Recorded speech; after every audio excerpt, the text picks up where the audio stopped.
오늘 예배에 참여하면서 자리를 좀 둘러봤습니다. 80 넘으신 분들이 오셨나 살폈습니다. 썸머타임 잊어버리시고 이렇게 1시간 늦게 오실까봐 살펴봤는데 제일 빨리 와서 앞자리에 앉아 계신 거 보면서 아직 돌아가실 때가 한참 남았구나. 아직까지 하나님께서 마음껏 쓰실 수 있겠구나. 그런 생각을 하게 되었습니다. 물론 30분에 오실 분들이 있을 줄 압니다만은 하나님께서 저와 여러분들을 예배 자리에 오게 하신 이것이 얼마나 큰 복인지 모르겠습니다. 날마다 우리가 살아가는 모든 것이 하나님의 은혜인데 이 은혜에 대한 감격이 저와 여러분의 삶 속에서 넘쳐날 수 있기를 축복합니다. 순간의 선택이 10년을 결정합니다. 좌우합니다. 라고 하는 광고를 한국에 있을 때에 들어보신 분이 계실 것입니다. 90년대 태어나신 분들은 이 광고 못 들었습니다. 80년대에 한국에 계셨던 분들 이 광고 보았을 것입니다. 지금은 LG로 이름이 바뀌었지만 금성에서 테레비 선전하면서 세탁기 선전하면서 냉장고 선전하면서 사용했던 광고입니다. LG로 바뀐 다음에는 이 광고가 없어진 것으로 알고 있습니다. 선택이 얼마나 중요한지 하는 것을 저희들에게 알려주는 광고 멘트라고 생각합니다. 저와 여러분들이 하나님 앞에 서 있는 자리가 늘 그런 자리입니다. 순간순간마다 결정해야 될 일이 있을 때 어떤 결정을 내리고 무엇을 선택하는가에 따라 10년이 좌우되는 게 아니라 생사가 좌우되고 운명이 결정되는 그런 경우들이 얼마나 많은지 모릅니다. 종종 저희들은 신앙생활하면서 잘못 결정해 놓고는 하나님 앞에 핑계를 댈 때가 참 많아요. 그때 형편이 그럴 수밖에 없었어요. 상황이 너무 힘들었어요. 어려웠기 때문에 그런 결정 내리고 선택한 거 이해해 주세요. 그러나 여러분, 하나님 마음이 넓으셔가지고 다 이해해 주십니다. 그러나 우리가 선택함으로 말미암아 생긴 그 결과에 대해서 하나님께서 어떻게 하실 수는 없어요. 우리가 그렇게 하기로 결정했기 때문에, 우리가 그것을 선택했기 때문에 물려주실 수 없는 때가 참 많습니다. 결혼 시즌이어서 배우자를 선택하는 것도 마찬가지입니다. 그때 그렇게 하나님께서 말리셨는데 또 주위의 사람도 말렸는데 고집 세우고 그렇게 결정한 다음에 하나님께서 용서해 주시죠. 하나님께서 널리 이해해 주시죠. 그러나 그걸 물려달라고 하는 것은 하나님 물려주시지 않습니다. 한 번 선택한 거, 그것이 죽을 때까지 우리의 삶을 결정하는 그런 경우들이 많이 있습니다. 문제는 상황이 아닙니다. 조건이 아닙니다. 좋은 조건이니까 좋은 선택하는 것, 그건 믿음이 아니죠. 선택할 수 없는 상황 속에서 믿음으로 선택하는 것, 그걸 하나님이 기뻐 받으세요. 오늘 이 주일 예배에 나올 수 없는 상황 가운데서 나오는 걸 하나님께서 기뻐 받으세요. 하나님 앞에 드릴 수 없는 상황 속에서 드리는 그것, 비록 작은 것이지만 거기 믿음이 있을 때에 하나님께서 다른 어떤 것보다 기뻐하시며 즐거워하시는 줄 믿습니다. 아름다운 선택을 했던 한 사람의 이야기를 소개해드리면서 설교를 시작하려고 합니다. 한국 순천에 오셔서 활동하셨던 존 크레인이라고 하는 선교사님의 간증입니다. 한국 이름으로는 구레인 선교사님, 그렇게 불렀습니다. 그분의 아들이 전주에서 전주 예수병원을 설립하면서 대를 이어서 한국에서 활동했던 귀한 선교사님의 가문이죠. 그 구레인 선교사님이 안식년을 맞이해서 미국으로 가셨습니다. 미국에서 쉬려고 했더니 친구 목사가 구라파로 안식년을 떠나기 때문에 그 빈자리를 메꿔달라고 부탁을 했습니다. 친구의 부탁을 거절할 수 없어서 친구가 안식년 가 있는 동안에 그 교회를 맡아서 목회를 하게 되었습니다. 말씀을 전하는데 어느 날 아주 끔찍한 일이 그 목회 현장 속에 일어났습니다. 그 교회 교인 중 한 사람의 집에 불이 나가지고 그 집이 몽땅 재산과 함께 불타버렸습니다. 그 성도의 아내까지 집안에 있다가 불에 타서 죽었습니다.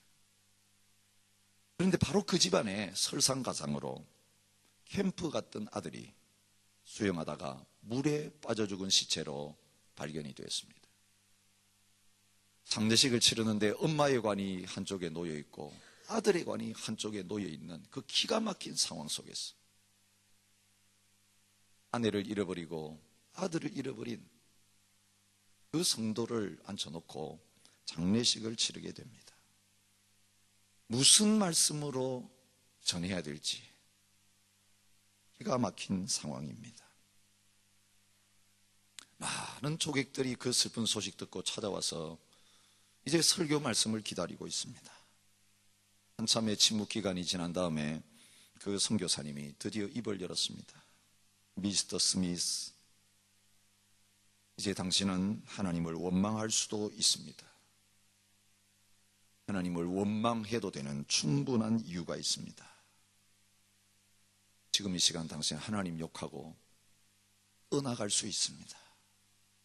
하나님을 저주할 수도 있습니다. 그런데 미스터 스미스, 동시에 이 순간 당신은 하나님을 두려워할 수도 있습니다. 이 기회에 하나님을 전적으로 의지하고 경외할 수 있습니다. 그럴 만한 이유도 당신에게는 충분합니다. 그 선택은 당신의 것입니다. 이제 당신이 결단하십시오. 이것이 장례식 메시지였습니다. 그 메시지가 끝나고 잠시 후에 상주인 미스터 스미스가 자리에 일어서서 입을 열었습니다. 눈물을 흘리면서 고백합니다. 나는 하나님을 선택하겠습니다. 나는 하나님을 경외하는 편을 선택하겠습니다. 가슴 졸이면서 그의 입에서 떨어지는 말을 기다렸던 그곳에 모였던 모든 사람들이 큰 은혜를 받았습니다. 여러분, 신앙은 딴 것이 아닙니다. 그렇게 선택하는 것이 신앙입니다. 날마다 우리가 살아가면서 선택해야 될 일이 얼마나 많습니까? 오늘 이 예배 자리에 올 때 무슨 옷을 입을까? 어떤 방법으로 여기에 올까? 아주 일상적인 사소한 선택에서부터 운명이 걸려있는 큰 선택까지 우리의 삶은 수많은 결정과 선택으로 이어지고 있습니다.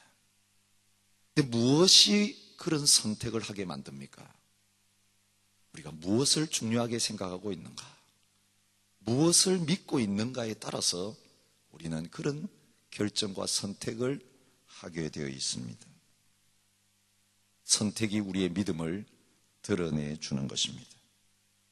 진정한 믿음이 뭔지는 그 사람이 선택하는 것을 보면 분명하게 드러나 있습니다. 믿음으로 선택한다는 건 뭡니까? 보이는 것 보고 결정하는 게 아닙니다.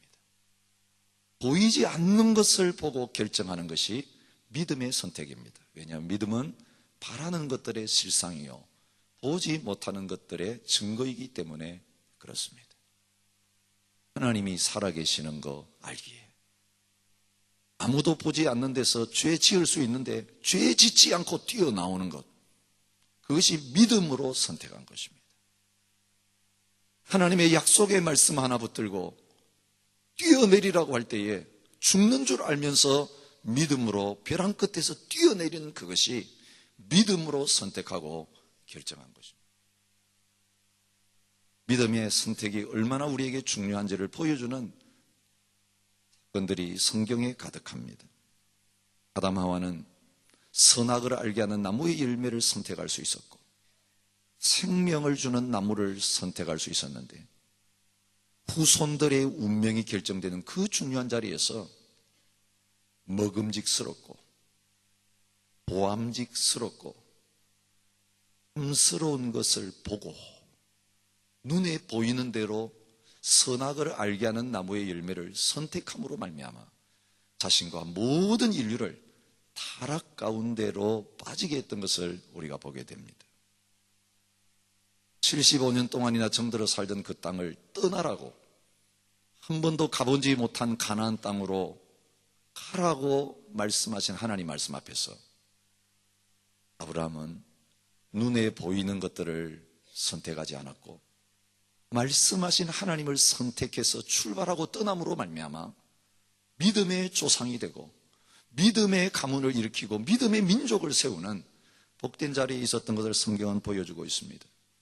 반면에 아브라함과 함께 따라 나섰지만 아브라함이 너가 오른쪽 하면 내가 왼쪽 하고 너가 왼쪽 하면 내가 오른쪽 할 테니까 마음대로 선택해서 가라고 했을 때에 눈에 보기에 아름다웠던 소돔 고모라 땅을 선택해서 떠남으로 말미암아 모든 재산을 잃어버리고 아내까지 잃어버리고 그 살아남은 두 딸과 동침해서 낳아서는 안 될 자식을 남기는 너무나 부끄러운 자리로 가게 되었던 것을 우리가 알고 있습니다.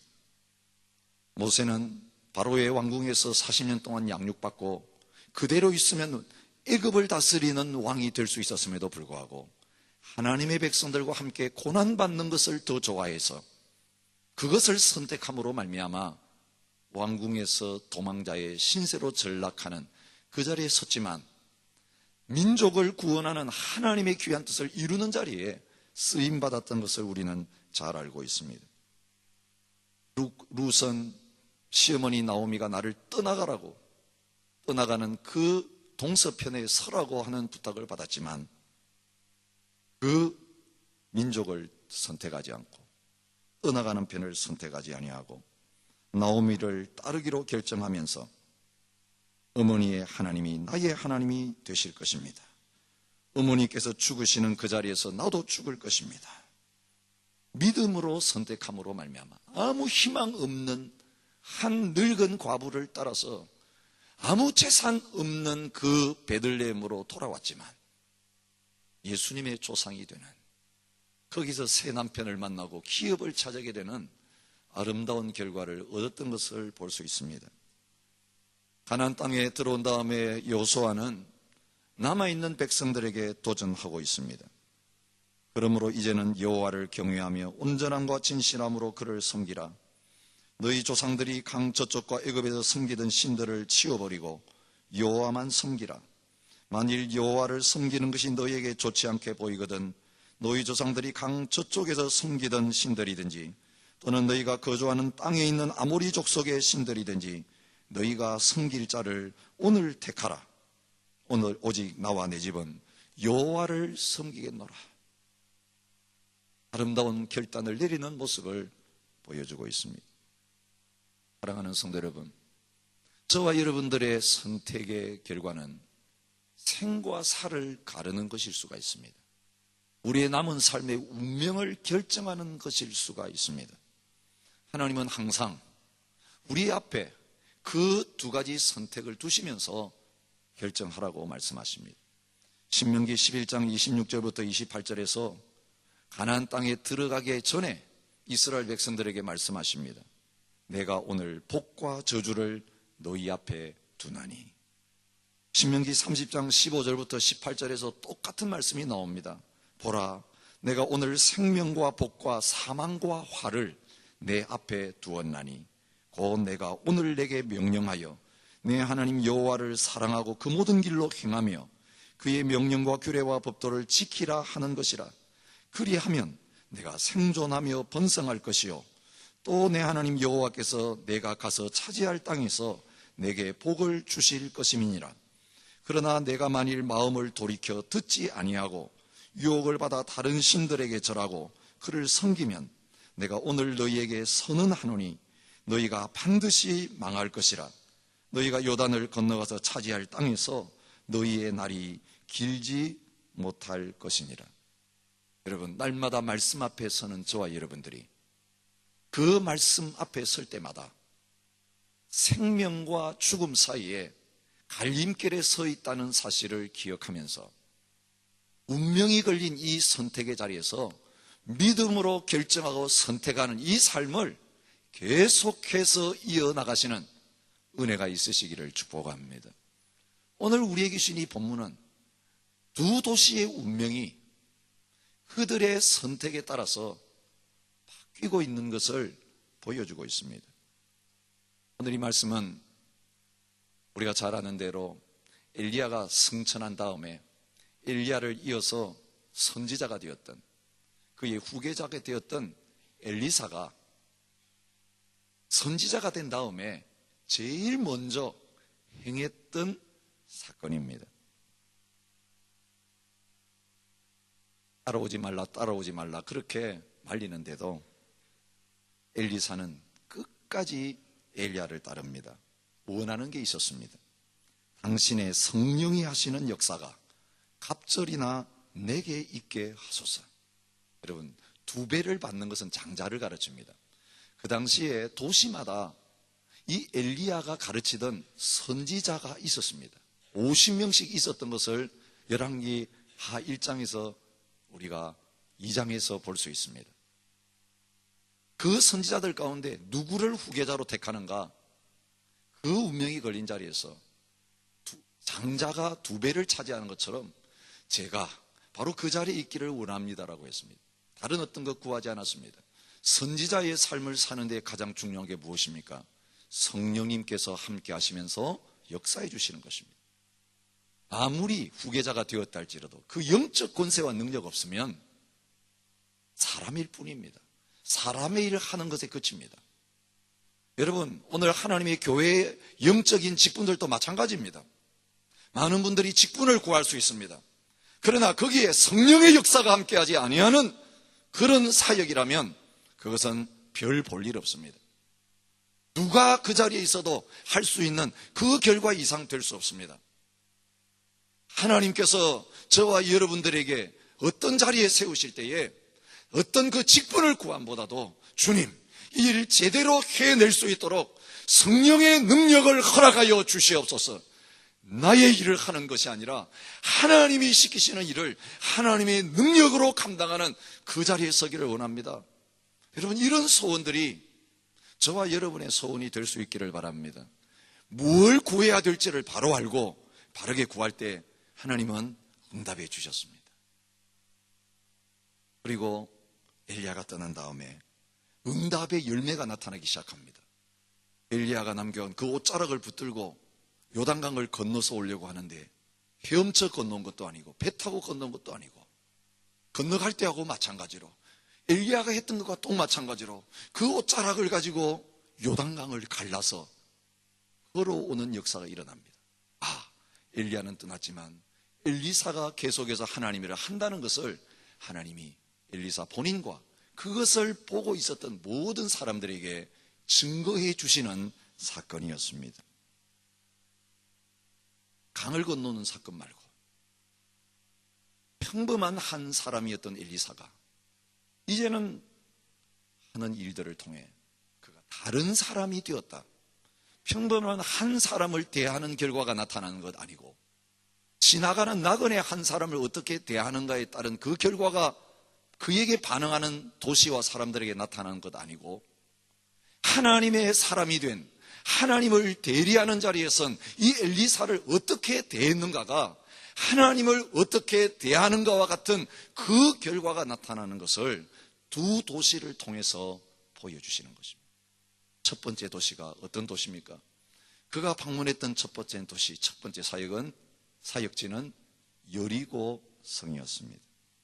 우리가 잘 아는 대로 여리고 성은 저주받은 성이었습니다. 오늘 본문에 보니까 그 저주가 계속 이어지고 있는 것을 확인할 수가 있습니다. 고산이 익지 못하고 떨어지나이다. 19절이 그렇게 말합니다. 21절은 말합니다. 죽음이나 열매를 맺지 못함. 이 그 도시에 있었던 것을 보여주고 있습니다. 농사를 열심히 지었는데 열매가 없습니다. 여러분, 여기에 이 본문의 뜻은 농사 짓는 일에만 해당되는 게 아닙니다. 여러분, 한 도시가 계속해서 번성하려면 인구가 증가해야 합니다. 그런데 자녀를 그렇게 낳으려고 하는데 아이가 생기지 않는 불임의 상태도 여기에 씨를 뿌리는데, 그리고 곡식이 자라는데 결국은 열매가 없는 죽정이로 끝나게 되는 이것과 같은 내용입니다. 생명이 끊어진 도시, 죽음이 지배하는 도시가 여리고 도시였습니다. 우리가 잘 아는 대로 여호수아가 여리고성을 함락시킨 다음에 이렇게 말합니다. 누구든지 일어나서 이 여리고성을 건축하는 자는 여호와 앞에 저주를 받을 것이라. 이 도시 이제 더 이상 사람 살아서는 안 되는 도시가 되었음을 말하는 겁니다. 그런데 열왕기상 16장에 보면 그 시대에 베델 사람 히엘이라는 사람이 여리고 다시 도시로 세워보겠다고 건축을 했습니다. 결과는요, 터를 쌓을 때에 맏아들 아비람이 죽었고 성문을 달 때에 막내 아들 수굽이 죽는 그 역사가 일어났습니다. 그럼에도 불구하고 사람들은 그 도시에 다시 집을 짓고 거기에서 사는 역사가 일어났습니다. 왜 그랬을까요? 땅이 너무 좋았기 때문에 그렇습니다. 너무 사람의 보기에 아름다운 지역이었기 때문에 빈 공터로 내버려 둘 수가 없어서 하나님께서 저주를 선포했는데도 살아보겠다고 그 도시에 와서 집을 짓고 밭을 만들고 거기에서 농사를 짓는 일이 있었는데 결과는 저주가 계속 이어지는 것입니다. 수고했지만 땀을 흘렸지만 얻는 게 없습니다. 시작은 많이 하는데 결과가 좋지 않습니다. 여러분, 이게 저주의 삶 아니고 뭐겠습니까? 먹고 살아보겠다고, 뭔가 잘 돼보겠다고 이것도 하고 저것도 하는데 할 때마다 망하고 하는 일마다 안 되는 것, 이게 우연한 일이겠습니까?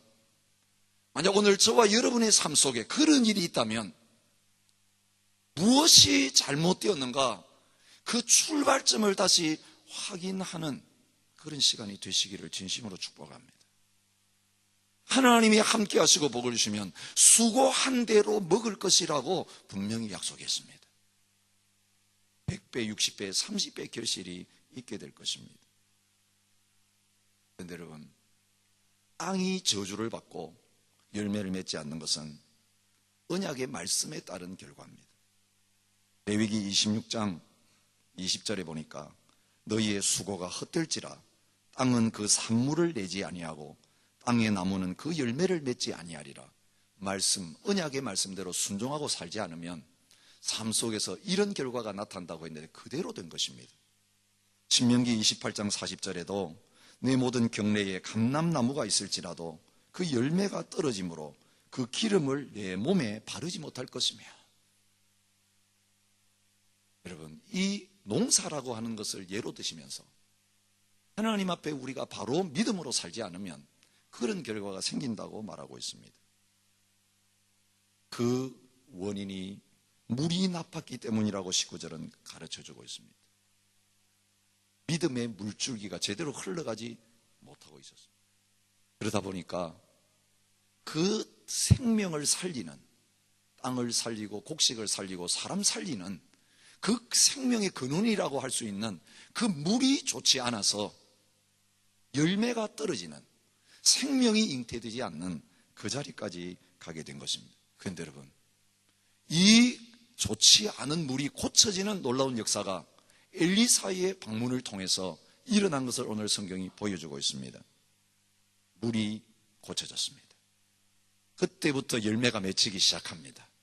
생명의 역사가 그 가정들마다 일어나기 시작하는 결과가 생겨지는 것을 보게 됩니다. 무엇 때문입니까? 19절에 똑같은 사람 엘리사가 여리고도 방문하고 베델도 방문했는데 여리고 사람들은 엘리사가 왔을 때에 그를 대하는 태도가 달랐습니다. 믿음으로 엘리사를 받아들였습니다.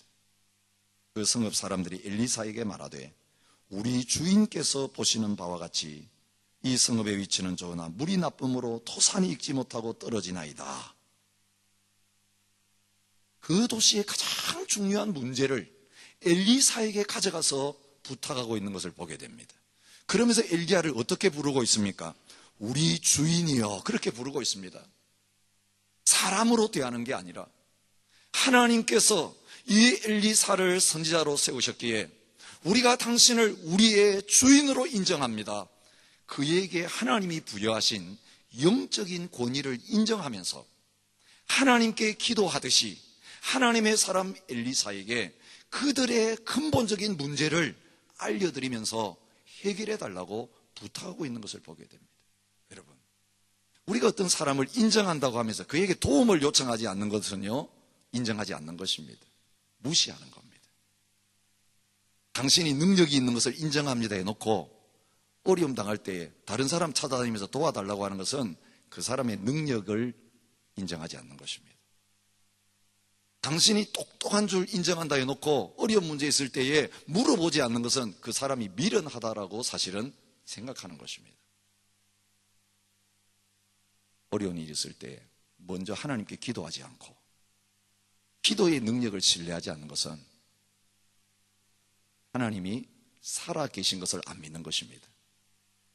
입으로는 하나님이 살아계십니다 고백할지 모르지만 정작 어려움을 당했는데 그 하나님 앞에 살려달라고 도와달라고 기도하고 아뢰지 않는다는 것은 하나님은 안 계신 분이다, 그렇게 믿는 것입니다. 하나님은 믿음에 대해서는 반드시 반응하십니다. 주님이 이 땅에 오셔서 사역하실 때에 믿음으로 주님을 찾는 자들에게 대해서는 거절하신 적이 없습니다. 소경이 부르짖을 때 발걸음을 멈추셨습니다. 세리장이 뽕나무 꼭대기에 올라가가지고 만나기를 원했을 때 말씀도 안 했는데 그 뽕나무 아래에 발걸음을 멈추시고 내려오라, 내가 너 집에 들어가겠다고 말씀하셨습니다. 이방인이지만 백부장이 요청했을 때 그 요청에 응답하셨습니다. 많은 사람들이 주님 만나기를 원했고 문제 해결을 받기를 원했지만 누가 해결받았습니까? 믿음으로 주님 앞에 나온 자들은 다 응답받는 역사가 일어났던 것을 보게 됩니다. 엘리사가 어떤 방법으로 고쳤을까요? 내가 주의 종이니까, 내가 선지자니까 내가 해줄게, 그러지 않았습니다. 여호와의 말씀이 내가 이 물을 고쳤으니 이로부터 다시는 죽음이나 열매 맺지 못함이 없을지니라. 새 그릇에 소금 담아가지고 가져오너라. 그렇게 하고 그 소금을 물의 근원에 뿌렸더니 고침받는 역사가 일어난 것. 소금이 한 일이 아니고 엘리사가 한 일이 아니고 하나님께서 말씀하시기를 내가 고쳤으니, 여러분, 고치시는 분이 하나님이신 것을 드러내 주는 것입니다. 하나님께 요청하면 하나님이 하실 것입니다. 사람에게 요청하지 마십시오. 어떤 방법을 의지하지 마십시오. 기독교는 미신이 아닙니다. 주문이 아닙니다. 이런 방법으로 하면 뭐가 잘 되고 저런 방법으로 하면 잘 되고 그런 게 아닙니다. 방법은 다르지만 하나님은 동일하게 역사하십니다. 쓴물을 단물 되게 하시는 마라의 기적은 소금을 던진 게 아니라 하나님이 지정하시는 한 나무를 던져 넣었을 때 일어났습니다. 그때마다 하나님의 처방은 다릅니다. 다른 사람에게 이런 방법으로 응답했다더라 나도 해보자, 절대로 안 됩니다. 하나님을 의지한 게 아니고 방법을 의지했기 때문에 그렇습니다. 다른 교회가 이렇게 해서 부흥했다더라 우리 교회도 해보자, 망합니다. 하나님을 의지하지 아니하고 사람을 의지하고 방법을 의지했기 때문에 그렇습니다. 하나님은 마라에서 선포하십니다. 너희가 너희 하나님 나 여호와의 말을 들어 순종하고 내가 보기에 의를 행하며 내 계명의 귀를 기울이고 내 모든 규례를 지키면 내가 애굽 사람에게 내린 모든 질병 중 하나도 너희에게 내리지 아니하리니 나는 너희를 치료하는 여호와임이니라. 여러분, 이 치료하시는 하나님이 하나님께 치료를 구하는 자를 엘리사를 통해서 치료하여 주셨고 그 결과는 지금까지 이르렀다고 말하고 있습니다. 혹시 이스라엘 방문을 해보신 분이 여리고를 가보셨는지 모르겠습니다. 사진 2장을 보여드리겠습니다. 제가 가서 찍은 사진은 아닙니다. 저도 여리고를 방문했지만 여리고 사진을 찍질 않았기 때문에 저에게 남아있지 않지만 방문했던 한 지역입니다. 바로 지금까지 엘리사가 고쳤던 그 도시의 셈의 근원이라고 일컬어지고 있는 셈입니다. 이 건물 안쪽에 들어가면 지금도 계속해서 셈이 흘러나오는 그런 모습을 볼 수 있습니다. 하나님이 고치시는 건 그런 겁니다. 저주에서 축복으로, 죽음에서 생명으로. 어쩌다가 그때만 일어나는 이것 아닙니다. 계속해서 하나님 앞에서 그 은혜와 복을 누리는 변화, 믿음으로 여리고 사람들이 선택했던 그 선택을 함으로 말미암아 저와 여러분의 인생의 운명이 바뀌고 미래가 바뀌어지는 놀라운 역사가 일어날 수 있기를 축복합니다. 그러나 정반대의 도시가 똑같은 사람에 의해서 운명이 바뀌는 모습이 이어지는 말씀에 나타나고 있습니다. 23절부터 엘리사가 올라갔던 베델의 이야기가 나오고 있습니다. 베델이라는 도시는 창세기에서부터 등장합니다. 여러분 잘 아시다시피 야곱이 형님의 복수를 피해서 하란으로 도망가다가 돌베개 베고 차는 가운데 하나님을 만나는 그 사건이 일어난 곳이 베델입니다. 깜짝 놀라서 일어나서 이곳이 바로 하나님의 집이구나. 그래서 벳엘, 하나님의 집이라는 히브리어의 이름을 붙인 것입니다. 여러분, 야곱이 죽을 고비에 처했을 때 하나님께서 다시 나타나셔서 야곱에게 한 말이 뭡니까? 베델로 올라가라는 것입니다. 베델은 죽게 된 야곱과 그 가족을 다시 살리는 그런 운명을 결정하는 예배의 장소였습니다. 하나님 예배하던 곳이 베델입니다. 하나님 섬기는 생명과 축복의 장소가 베델입니다. 그런데 이 베델에 죽음의 그림자가 드리워지는 끔찍한 저주가 나타나는 것을 오늘 성경은 보여주고 있습니다. 무엇이 그것을 가져왔습니까? 23절에 보니까 엘리야가 올라갈 때에 아이들이 나와가지고, 이 작은 아이들이요 라고 할 때는 소년들 가르칩니다. 사춘기 가까운 그 소년을 가르치는 히브리 단어입니다. 아이의 젖먹는 애들 가르치는 단어가 아니라 뭔가 생각이 있고 분명한 사리를 판단할 만한 정도의 소년들이라는 뜻입니다. 성읍에서 나와서 엘리야를 조롱하기 시작했습니다. 대머리여 올라가라, 대머리여 올라가라. 여러분 뭘 가르치겠습니까? 조금 전에 엘리야가 불병거를 타고 승천한 그것을 알았던 그들이 너가 엘리야의 후계자라며 엘리야처럼 올라가라, 올라가라, 하늘로 올라가 봐라.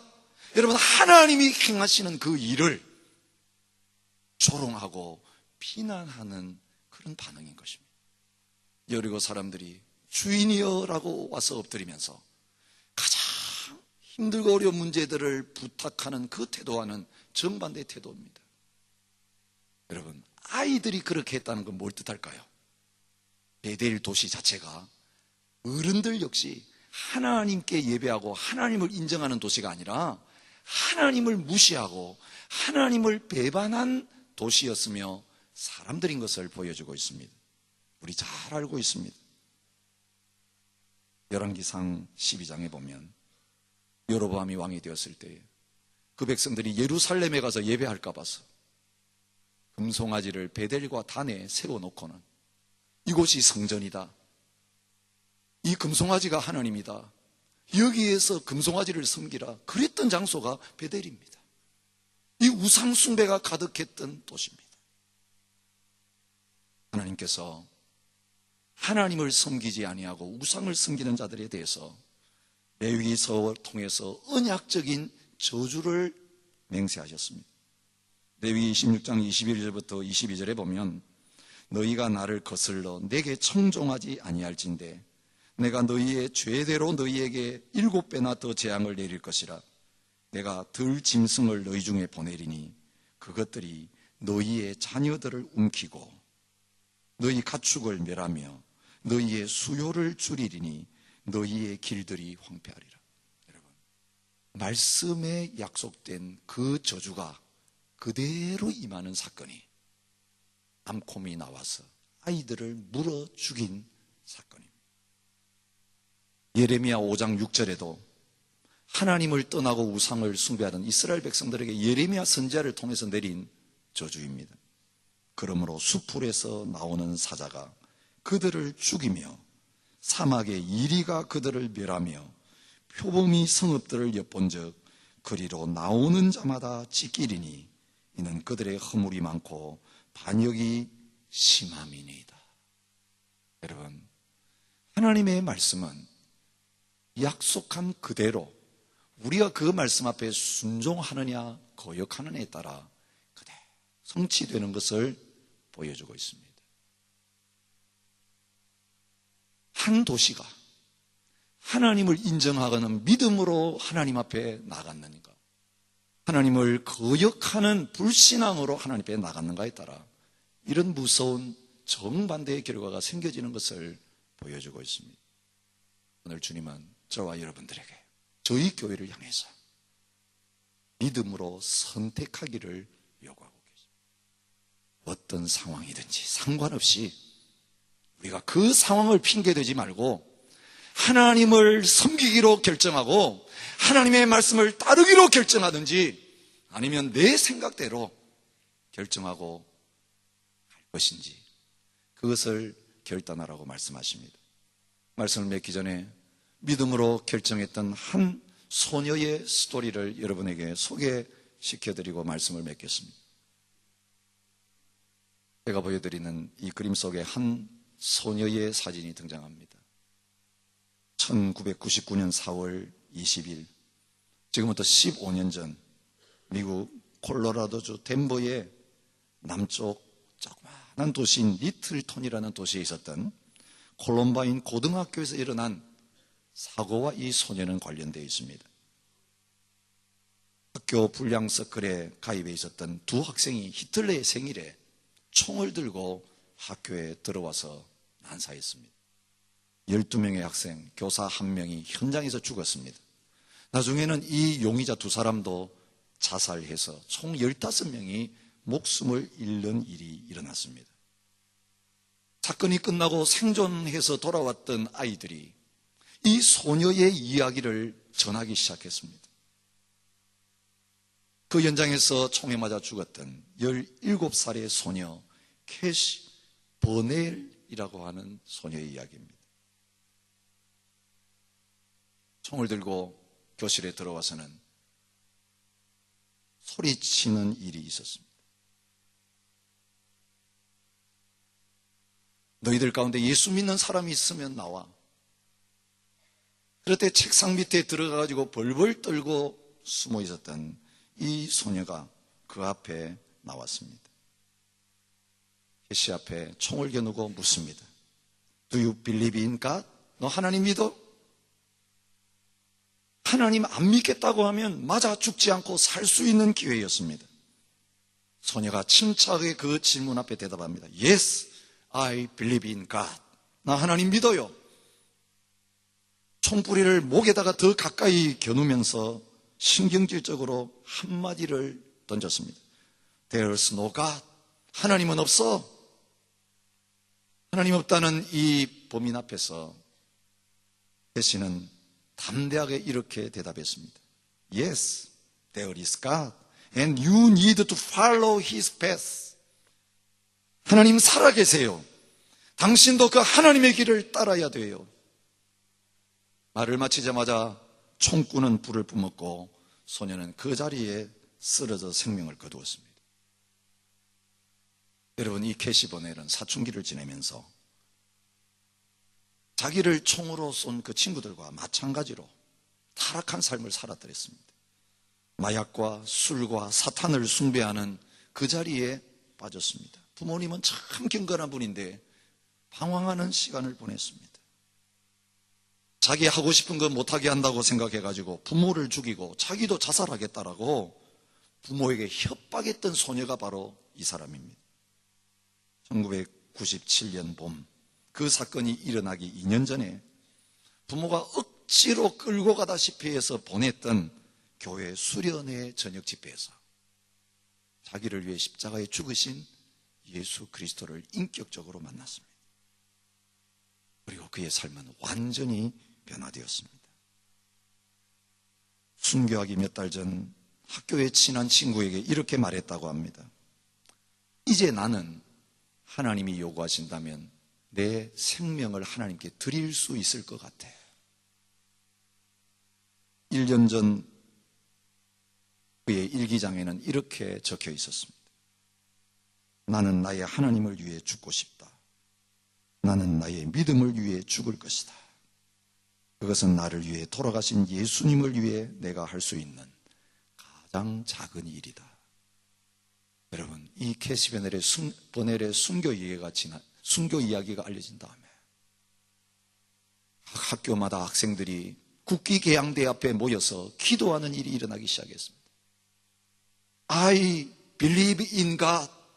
캐시가 남겼던 그 마지막 말을 가슴에 써서 기록한 그 티셔츠를 입고 다니는 운동이 기독 청소년 사이에 일어나기 시작했습니다. 도시마다 청소년들이 모여서 회개하기 시작했습니다.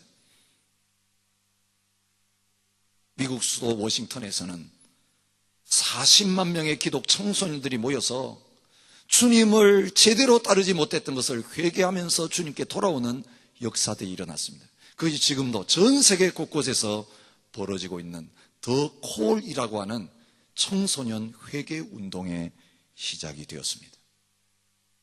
우리 한 사람이 바르게 선택하면 도시가 바뀝니다. 가문의 역사가 바뀌어지는 일이 일어나게 될 것입니다. 교회의 영적 분위기가 바뀔 것입니다. 열방이 변화되고 죽게 돌아오는 놀라운 역사가 나타나게 될 것입니다. 출발점은 예수 그리스도의 십자가에 있습니다. 죽기로 결정하시고 예루살렘에 올라가신 그 주님의 결정이 인류의 운명을 바꾸어 놓았습니다. 우리가 그 주님을 따르기로 결정하면 우리에게서부터 시작해서 모든 저주가 떠나가고 죽음이 떠나가고 영원한 생명과 축복이 시작되는 역사가 일어나게 될 것입니다. 진정한 결단이 필요합니다. 죽기 위해서 따르는 결단이 필요합니다. 주님의 손에 나의 손을 포개고 주님의 발에 나의 발을 포개고 이제는 내가 살기로 결정하지 않고 내가 죽고 주님이 사시는 그 자리로 나기 원합니다. 이 성찬의 상에 나아가면서 다시 주님의 십자가를 바라보면서 주님, 그 주님의 십자가가 내가 날마다 지고 가는 십자가가 되기를 원합니다. 그래서 내 죽음을 통해 예수 생명이 내 안에서부터 흘러나가는 놀라운 변화가 시작되게 하여 주옵소서. 오늘 이 성찬의 자리에 함께 나아가는 저와 여러분의 믿음이기를 원합니다.